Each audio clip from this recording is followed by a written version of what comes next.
Hola, ¿cómo estás? Espero que estés súper bien. This is Tamara Marie, host of the Learn Spanish Con Salsa podcast. Now, before we jump into this episode, I wanted to let you know about a special opportunity that you're definitely going to want to take advantage of, especially if your goal is to become fluent in Spanish.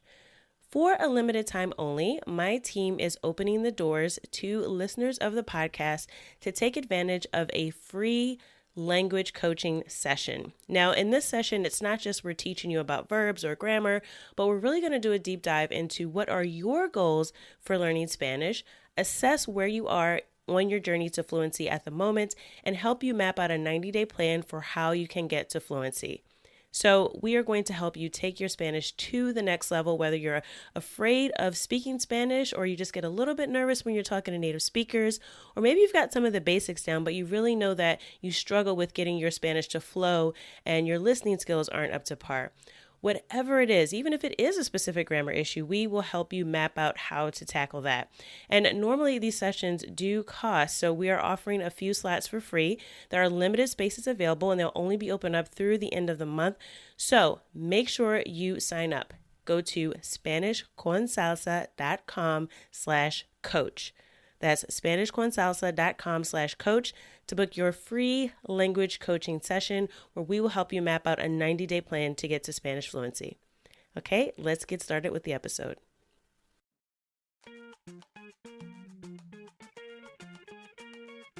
Bienvenidos! Welcome to the Learn Spanish Con Salsa podcast, the show for Spanish learners that love music, travel, and culture. Close your grammar textbooks, shut down the language apps, and open your ears to how Spanish is spoken in the real world. Let us show you how to go from beginner to bilingual. Here is your host, certified language coach, Tamara Marie. Hola, bienvenidos al episodio 106. Welcome to episode 106 of the Learn Spanish Con Salsa podcast. Thank you so much to everyone who participated in our Spanish Fluency Goal Setting Challenge over the past week. I really have enjoyed helping everyone with their goals, and for those of you who attended our live workshop last Thursday, I was able to give you some specific feedback on how you could tweak your goals to make them more effective, so I hope that you all found that helpful, and again, thank you for taking the time to join me.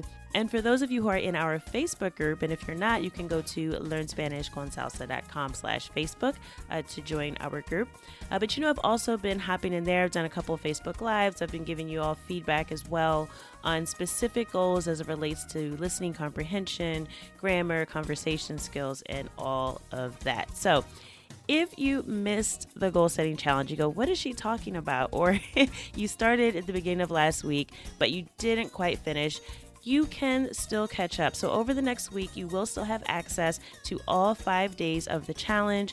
Just go to SpanishConSalsa.com/2021. So SpanishConSalsa.com/2021. You still have about a week. We'll keep it up so that you can access all the videos with all the instructions and activities, so you can plan out your next week and your next month and your next quarter and your next year as you progress towards Spanish fluency. So make sure you check it out. I will still be popping into the Facebook group to give some more feedback this week for those of you who have some catching up to do. And congratulations to everyone who's won prizes for participating in the challenge. I hope you all enjoyed that as well. Before we get started with this week's episode, I want to share a listener review that we received on Apple Podcasts. And this is from the username Siempre el Estudiante, and it is a 5-star review, so gracias. And it says, just what I wanted. One reason for wanting to learn a language is to get a deeper understanding of the culture, whatever that might be. Well, guess what? Spanish Con Salsa's got it. It's the perfect match for my love of salsa music and my motivation for learning the language. Gracias Siempre el Estudiante for the 5-star review. And don't forget, you can always leave us a review. Just click on the link in the description of the podcast or on the show notes page, and you'll be able to leave a review in Apple Podcasts. So gracias Siempre el Estudiante.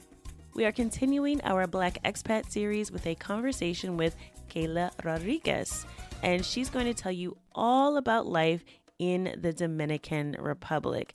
Now, you might remember hearing this name before because Kayla has been on the podcast before. She was on episode 35, so you can go back and listen to that if you want to hear my first interview with Kayla. But in this episode, we talk all about how she decided to move to the Caribbean. We talk a little bit about what the cost of living is like and if it's really safe for expats in the DR. I know that was a concern. People always ask, it was the number one question I got in our Facebook group. When I asked, what do you want to know about living abroad? Everyone is concerned about safety, especially people moving from the U.S. So it's something that we touch on. We talk about safety on the island. Now, Kayla is a member of Spanish Con Salsa, our membership and our group coaching community. And when she first joined, she was really shy about speaking Spanish. And it's been so great to watch her grow in her confidence with the language. You can go back and listen to episode 35 when she first appeared on the podcast and was just getting comfortable with traveling abroad on her own. And now she's actually made the move overseas.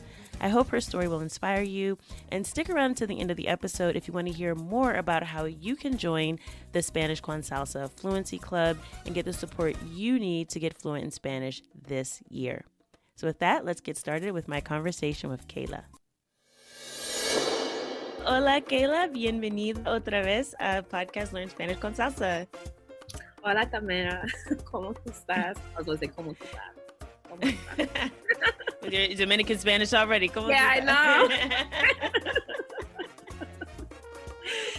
Well, it's good to have you back. I know it's been a little while since we've spoken. I know last time we spoke, you had just taken a trip to Puerto Rico, and I was actually in an expat group for people who live in Dominican Republic on Facebook because I was looking for people to interview for the podcast for the Black Expat series, and you popped up like, hey, I moved to DR, and I was like, what?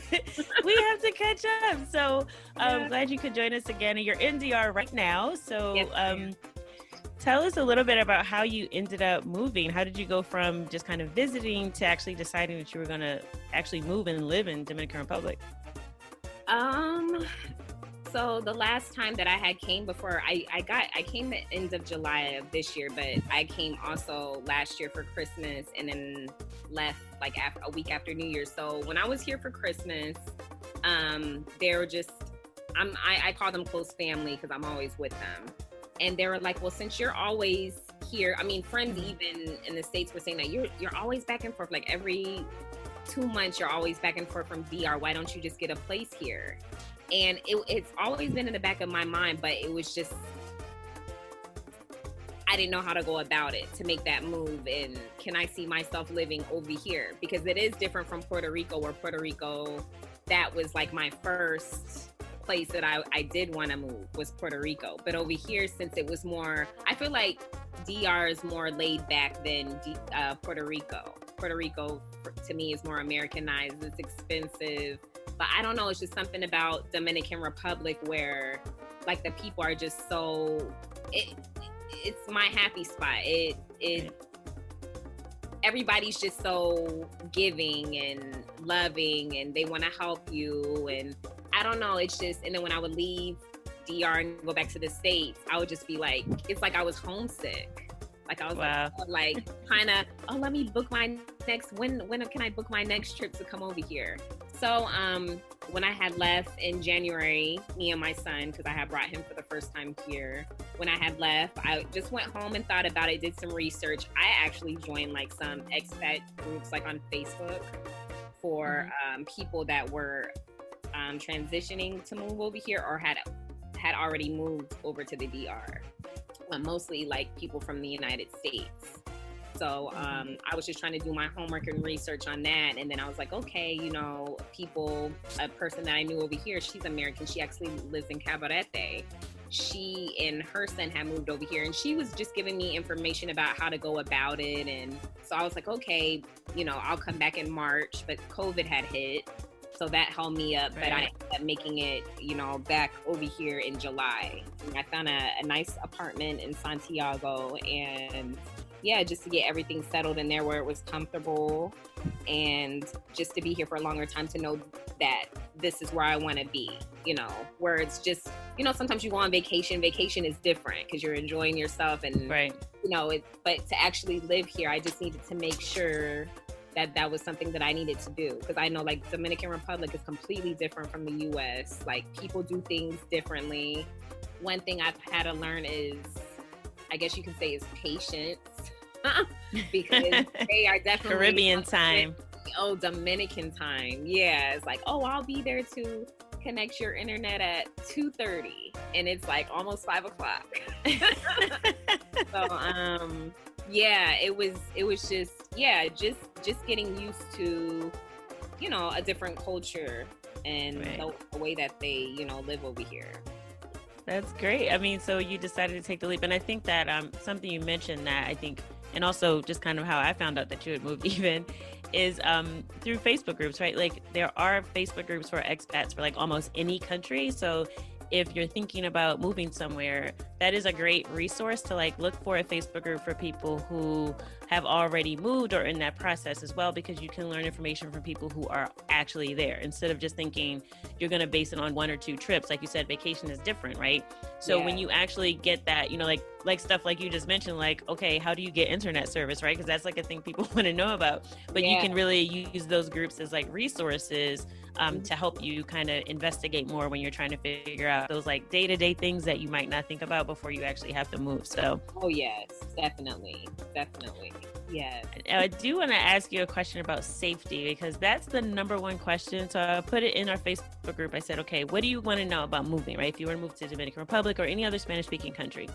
And like the number one question I got from people is like, is it safe, right? Like I think we have this conception being from the US and the way we deal with crime, the way we look at crime may be different than other places. And I know there's this fear that people have with the unfamiliar, because when you don't know, you automatically just go to fear, right? Until you actually have the experience. So in terms of, the area that you live in, how would you say it is in terms of safety, especially as someone coming from the US and kind of being seen as this person maybe that has like more money and resources than like the average Dominican because you came from the US? Like how safe do you feel as an American moving to DR?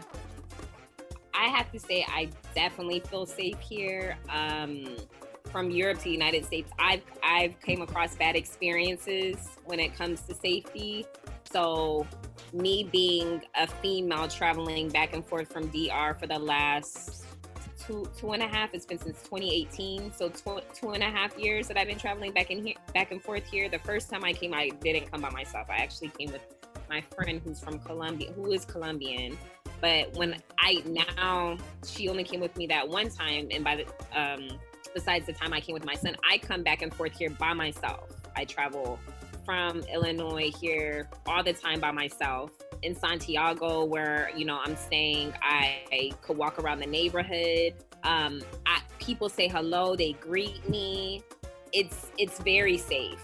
I think if I would have had a bad experience, from the few years that I've been coming back here, I couldn't do it. I would not be coming back and forth like I have, because I'm just gonna say, like, with anxiety, just thinking, oh my gosh, what's gonna happen, if I just walk around the corner, so it's very safe. I've not had any bad experience. I haven't heard of any expats that are living here. I know a few women that have made the move and are living here now in DR, and they too, they're like, they always feel safe. They've never had any bad experiences. One thing I could say with me I've been to Cuba, I've been to Puerto Rico, and they do the same thing, is the men will hiss at you. They will say, hey, hey mommy. Like if I'm walking down the street, like the men will, call, they'll call for you, like try and be flirtatious and talk to you.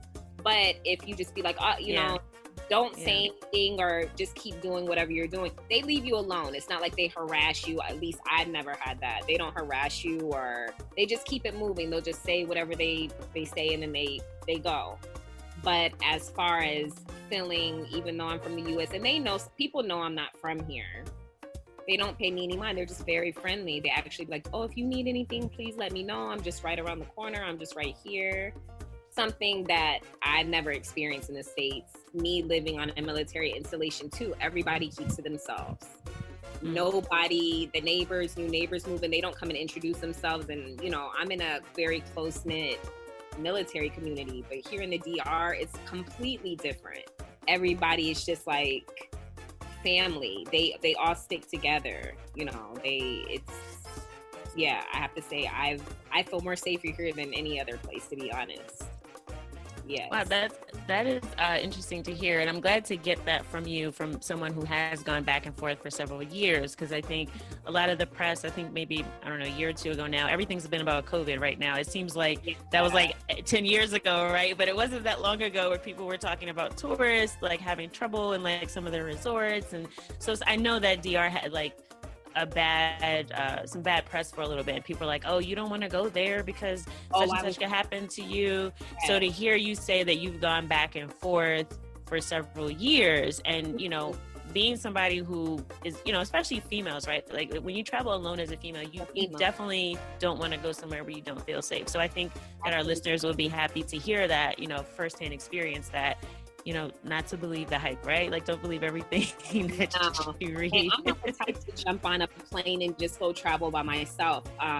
Like I suffer from anxiety, and for me, I have to be comfortable. Like, I have to be comfortable in any place or any, like, that's just not like me. Even my family was shocked, like, wow, you're really getting on a plane, just jumping on a plane and going like over there by yourself. And you know, I'll go, I rented a car since I've been here on this trip. So I'm driving over here, and I used to be like, I could never drive in DR. You know, friends of the family, like, I was like, no, don't come pick me up. I'm going to head straight to Santiago and just do what I have to do. And I did it. I've been doing a lot of things on my own. I just come and go as I please, which usually the close friends of mine, the boys, they'll be the ones to take me to the store. No, we'll take you to the store. They want to do everything for me. But I'm like, if I'm going to be here, like, I have to learn how to do things for myself too. Right. You know, even though I have my family here, but me just being here, you know, right now by myself, like they always want to do things for you. They want to make sure you're fed.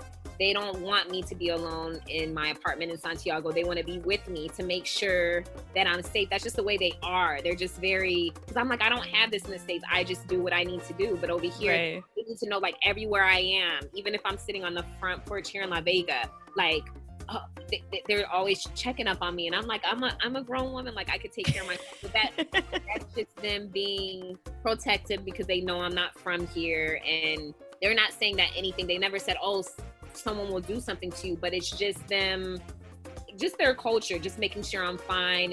And not to walk around with my phone, because I like to take video and post video so people can see parts of Dominican Republic, but you know, stuff like that, you got to be careful. They say that people will snatch your phone and they'll run. But besides that, I mean, it's safe. I mean, just a lot of, you know, people around here, they don't have a lot of things. So if they see somebody with something fancy, they, you know, just normal, they just want it. But as far as the crime and as far as anybody being murdered or anything like that, no. It's just something that I've never heard of or experienced since I've been here. They really are protective, I want to say, of the expats, because I guess that's the way the money comes into the country with people like coming over here visiting. So they really are good with like expats, the Dominicans. They are very friendly with expats. I've never had a bad experience or heard of anybody having a bad experience with the Dominicans. The Learn Spanish Con Salsa podcast is sponsored by Shape and Foster. Shape and Foster is a lifestyle development app that provides monthly actionable insight from 6 experts in mental health, financial planning, nutrition, fitness, yoga, and a life coach. It's a one-stop shop for self-improvement. The app provides a proactive and informed approach to improving your mental well-being by enabling you to build practices and habits. Lifestyle development is about enhancing your quality of life by improving awareness, identity, and potential in one community of actionable insight.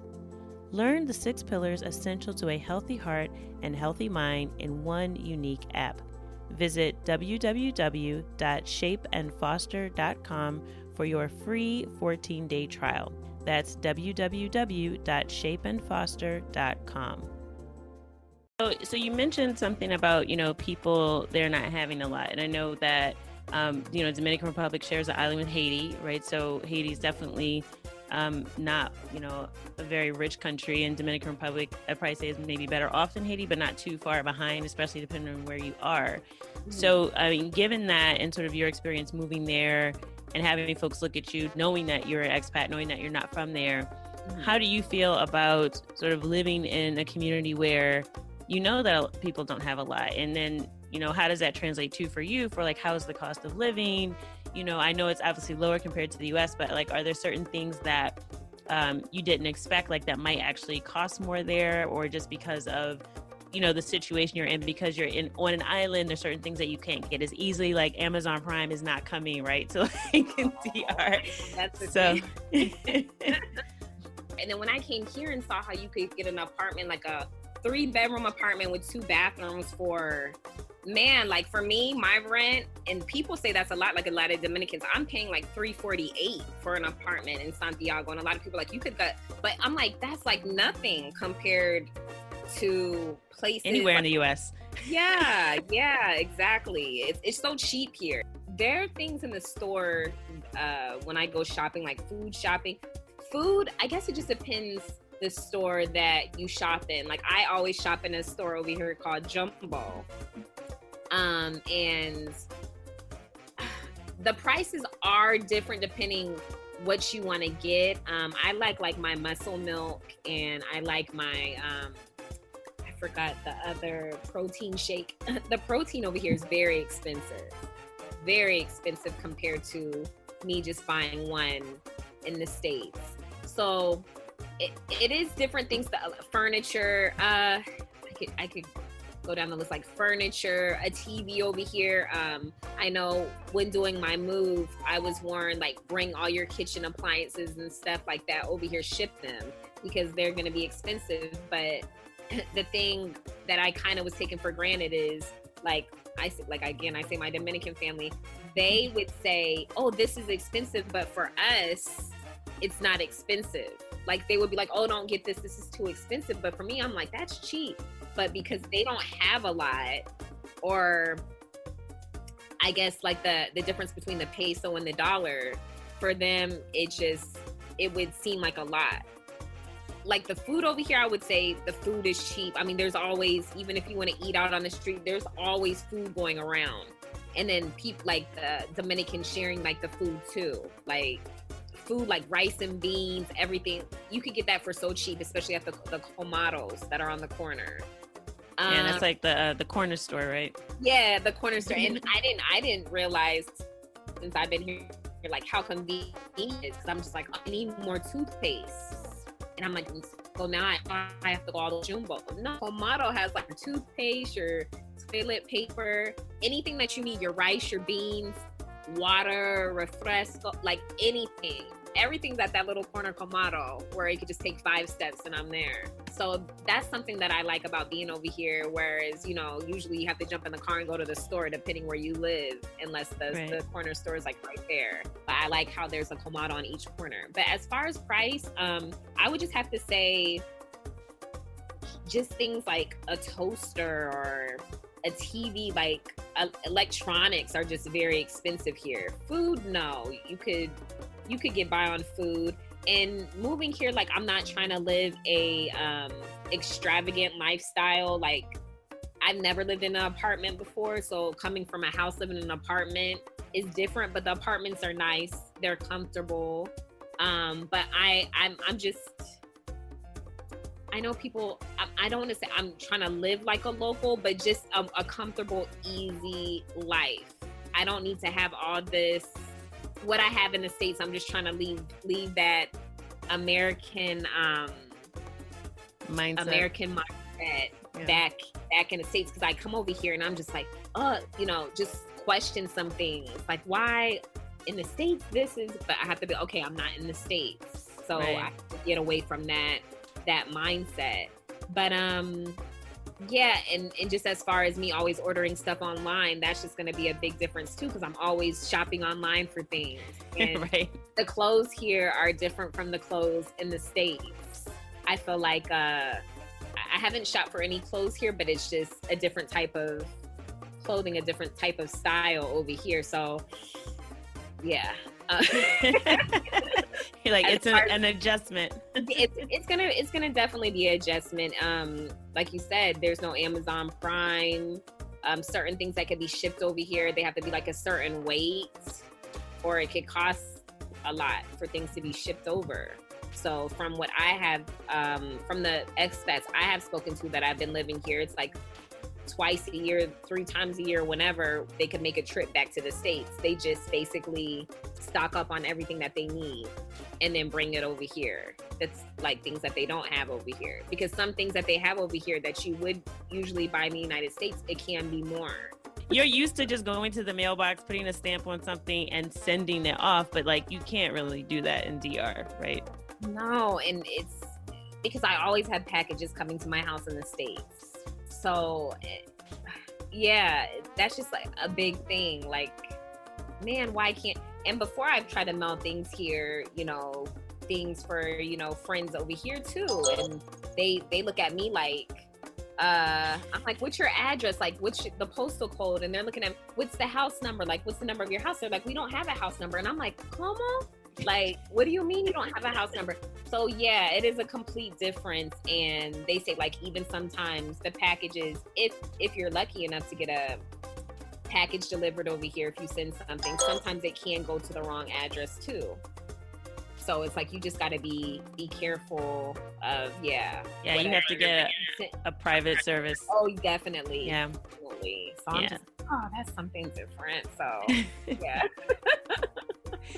So let's talk about Spanish. So I know we were talking earlier before we started recording, and you said that where you are in La Vega, nobody speaks English, so you've had to speak Spanish. So how do you feel, one, like if someone was going to move there and they don't know any Spanish at all, like can you get by if you speak English, or do you feel like you definitely have to have some foundation of Spanish before you even consider moving?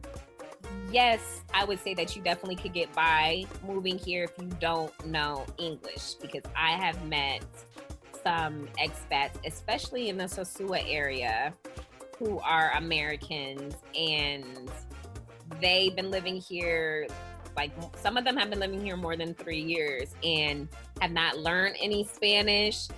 And some of them are like, I just don't want to learn Spanish. And I'm thinking like, like, why are you there? And not be... and not want to learn any Spanish. And they're like, well, the Dominicans here in the area all speak English anyway. But not all of them in Sosua. I've been in Sosua. Not all of the Dominicans do speak English. It's just, you can live here and be okay with not speaking Spanish. But I want to say it depends where you live. For me in Santiago, I haven't bumped into nobody yet that I know that speaks really good English. And I never try and speak English with any of the locals here. I just don't. La Vega, definitely not. Where I am right now, definitely not. The thing is that they know, you know, obviously from my accent and the way that I speak Spanish, that, because there's some words that I do come across that when they speak and I'm just like, I don't understand. Like some of the slang. And that's why I'd be like, oh, my little slang book, because I have it on my phone. I'm like, let me go to my Dominican one-on-one and go look at the word. And I'll be like, and it's just so funny because the words that are in the Dominican Spanish, Spanish Con Salsa book, a lot of the slang that they do use here are in that book. And it's just it's just great. And I have it downloaded on my phone. So sometimes if I come across a word, I'll go look. I'll be like, can you say that word again? And then I'll go look and I'm like, that's what it means.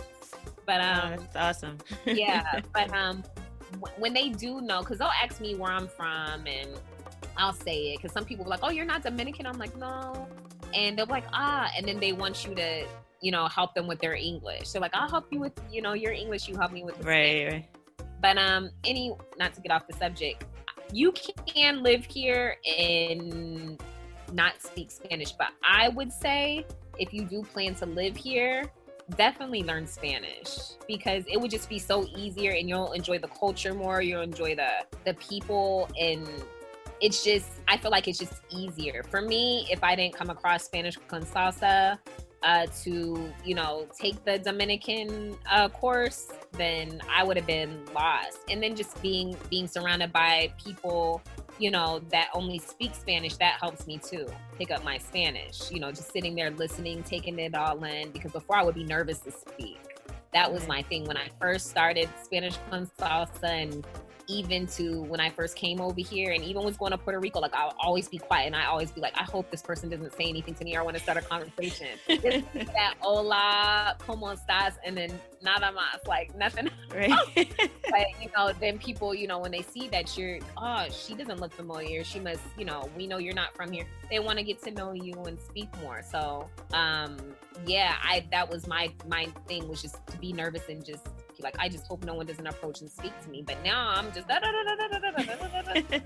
I speak in, like I say, my Spanish is not perfect yet, but everybody understands me, and that's what I liked, and that's what kept me going.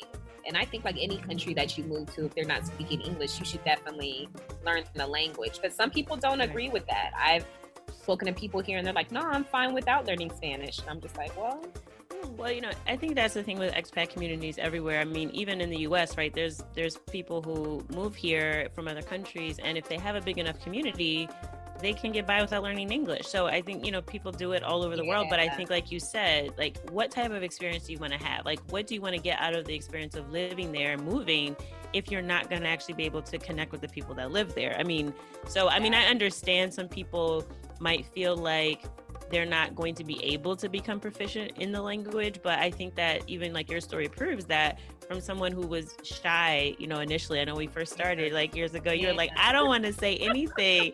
And to see you now living in the DR, like, come on. So like, if anybody's even thinking I can't do it, like just listen to your story. I mean, you're like living proof that doesn't matter how you feel right now. If you're sitting listening to this like, oh my God, I could never do that, go back and listen to our previous episode when Kayla first started. And I'm going to put a link in the show notes, and you'll hear the change in her and like how she has grown through her experience and how learning the language has changed even opportunities, right? So I think that you're an inspiration to anybody who's thinking, I don't know if I should be, I mean, you could definitely do it. So yeah, and I never thought in years that I would ever have made this move. It's always been a dream of mine ever since, I want to say, in high school. It's always been a dream of mine to move to the Caribbean. I love it how everybody's just so tight knit and close, and they're enjoying life. Like, they have their problems or, you know, things with finances or whatever, but they don't sit there and pout and sit there and cry. They just get on with their day, and they're smiling and they're happy. They just don't let the problems of life take away their day or their time. And I love that. And I learned from that. It's like, wow, if I was in the States and I had this issue going on, like, I would be so stressed out, just shut myself in the room, but no, it's like, I just learned so much from the people here, that they're like, life is more important. The materialistic things, everything else, it just doesn't matter. Like, just your happiness, your life, your family, especially family, you know, all of that matters. So, and it's true. Yeah.